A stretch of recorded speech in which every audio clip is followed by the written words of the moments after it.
Hello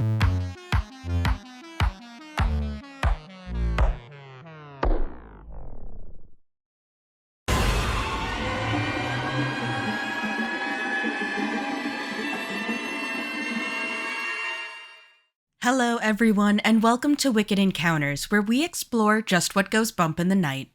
I'm your host, Allie, and it's every horror, supernatural, or cryptid lover's favorite month of the year, October. In celebration of the spookiest month, and because I'm a horror nut, I've compiled a list of videos that I think are worth sharing with you guys, and I'm calling it the 31 Days of Wicked Horror.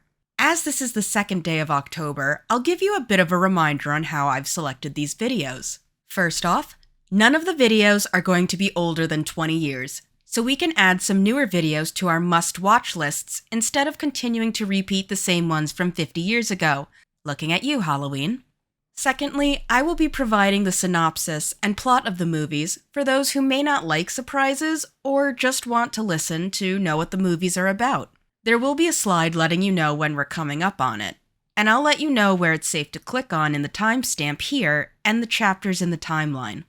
Also, while many of the movies are streamable, I'm not going to really provide the info on where you can watch them because it varies based on where you live, and also streaming services love removing and adding movies like there's no tomorrow.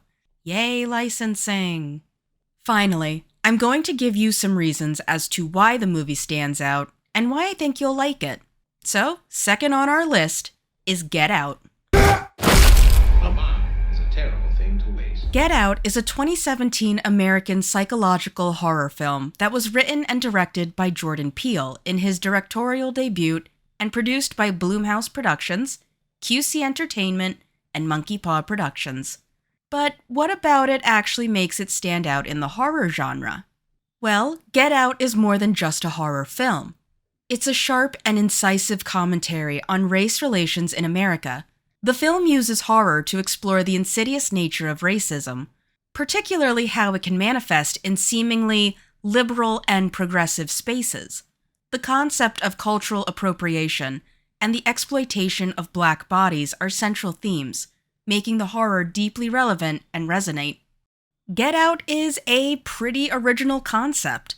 The film's premise is both unique and horrifying. It flips the script on the typical horror narrative, making the familiar terrifying. This originality helped the film stand out in a genre often dominated by reboots and sequels.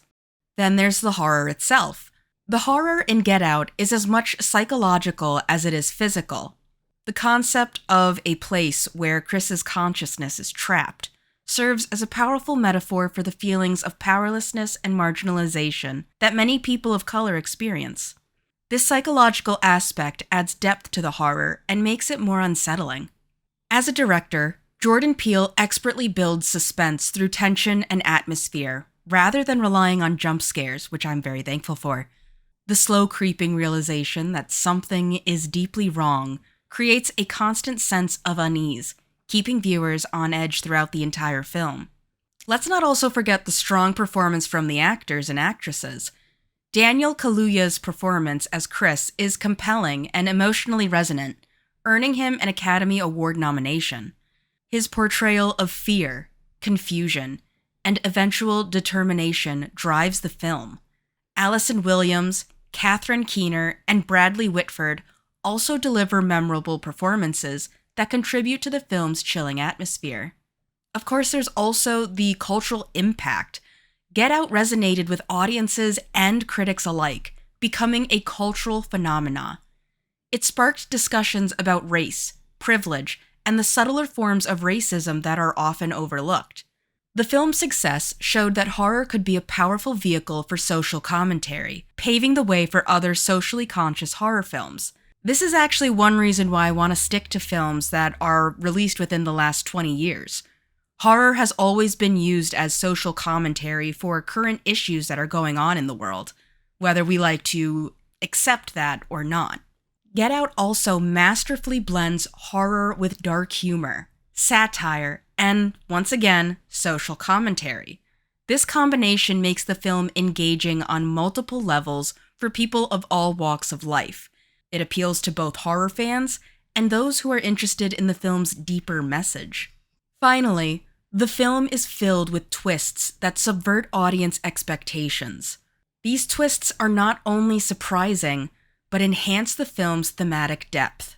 Get Out stands out as a modern horror classic because it successfully combines chilling suspense with thought-provoking social commentary. Its originality, strong performances, and relevance to contemporary issues make it a landmark film in the horror genre and beyond. The movie is thought-provoking, and I don't think many would believe that Jordan Peele, a comedian, would have been able to so successfully create a horror movie.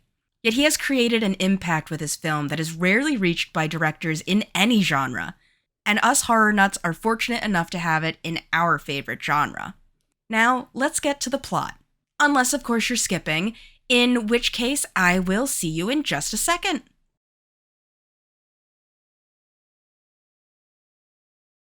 Get Out begins with a chilling scene where a young black man, Andre Hayworth, is abducted by an unseen assailant while walking through a suburban neighborhood at night.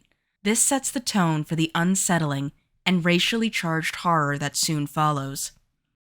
The film then introduces Chris Washington, a young black photographer, and his white girlfriend, Rose Armitage. The couple plan a weekend trip to visit Rose's parents at their secluded estate. Chris is nervous about the visit, as Rose has not told her parents that he is black. She reassures him that her parents are progressive and that there's nothing to worry about. Upon arriving at the Armitage estate, Chris meets Rose's parents, Dean, a neurosurgeon, and Missy, a psychiatrist. The family is outwardly friendly, but their interactions with Chris are tinged with awkwardness and microaggressions. Dean makes a point of mentioning that he would have voted for Obama for a third term, and the family's black servants, Walter and Georgina, behave strangely, with an eerie sense of detachment. Chris becomes increasingly uneasy as he observes more unsettling behavior. Missy offers to hypnotize Chris to help him quit smoking, but he declines. However, later that night, after a disturbing encounter with Georgina, Missy catches Chris off guard and hypnotizes him without his consent. During the session, Chris is forced to relive a traumatic childhood memory and is sent into a paralyzing state known as the sunken place. In this state, Chris's consciousness is trapped in darkness, powerless, while his body is controlled by others. The next day, the Armitages hope an annual gathering with their wealthy white friends. The guests' fascination with Chris's race and physical attributes is overt, and their behavior becomes increasingly invasive. One guest even asks Rose about Chris's sexual prowess, while another comments on the advantages of black genetics.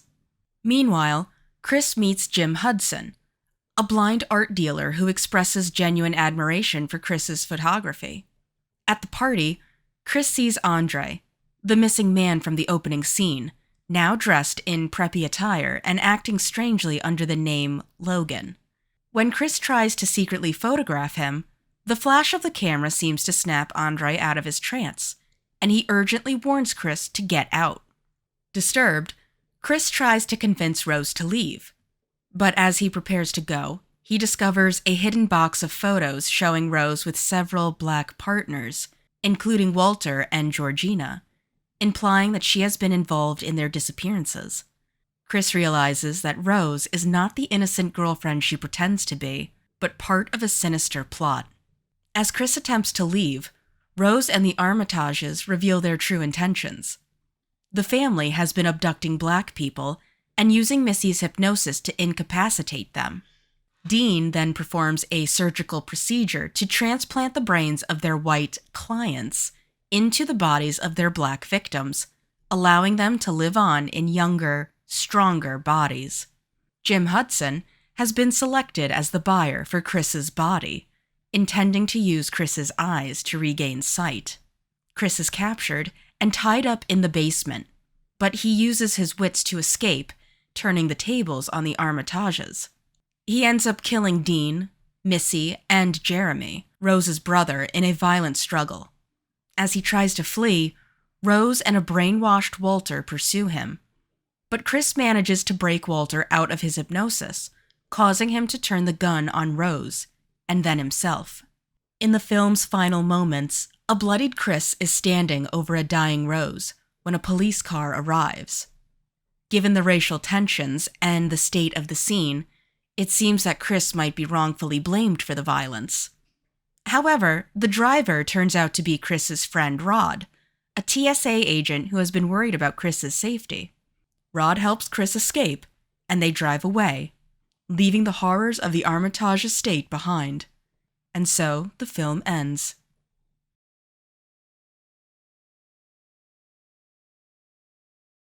Oh, hello there, skippers, and those who have listened to the plot.